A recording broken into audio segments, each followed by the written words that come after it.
In this lesson, we're going to learn how to find equivalent fractions for 3 over 12 by simplifying and multiplying the fraction by the same whole number. Let's begin with the fraction 3 over 12. We want to find equivalent fractions for this fraction using two methods. We'll start with simplifying the fraction.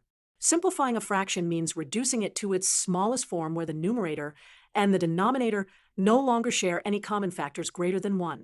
Notice that both the numbers in our fraction 3 and 12 are divisible by 3. To simplify the fraction, divide both the numerator and the denominator by 3. Now let's look at another way of finding equivalent fractions by multiplying both the numerator and the denominator by the same number. Here's our initial fraction again. Let's multiply this by 1, which can be written as 2 over 2.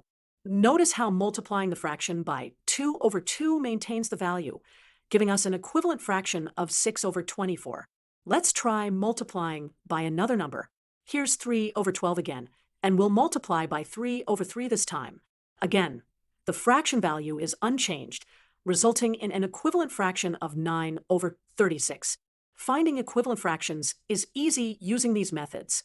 Simplifying or multiplying the fraction by the same whole number.